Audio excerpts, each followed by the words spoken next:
கிறிஸ்துக்குள் பிரியமானவர்களே, இன்றைய காலை தின தியான பகுதியில் கூட மீண்டுமாய் உங்களை சந்திப்பதில் நான் மகிழ்ச்சி அடைகிறேன். கர்த்தர் உங்களை ஒவ்வொருவரையும் ஆசீர்வதிப்பாராக. இன்றைய புதிய மாதத்திலும் கூட லூக்கா எழுதின சுவிசேஷம் புஸ்தகத்தில் 11வது அதிகாரத்தில் 9வது வசனத்தையும் 10வது வசனத்தையும் நாம் தியானிக்க இருக்கிறோம்.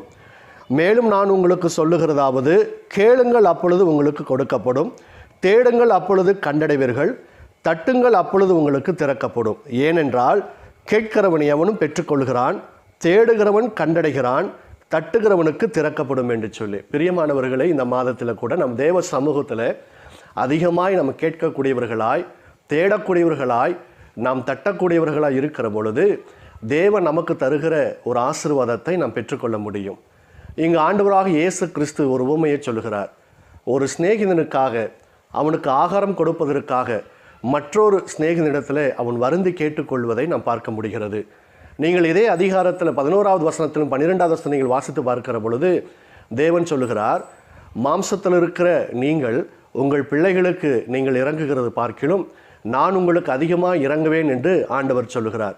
ஒரு தகப்பனிடத்தில் பிள்ளையானவன் அவன் மீனை கேட்டால் பாம்பை கொடுப்பானோ, அப்பம் கேட்டால் கல்லை கொடுப்பானோ என்று சொல்லி கர்த்தர் அப்படியா இந்த வார்த்தைகளை சொல்லி இறுதியாக முடிக்கிறார். நான் பரிசுத்த ஆவியை உங்களுக்கு கொடுப்பேன் என்று தேவன் சொல்லுகிறார்.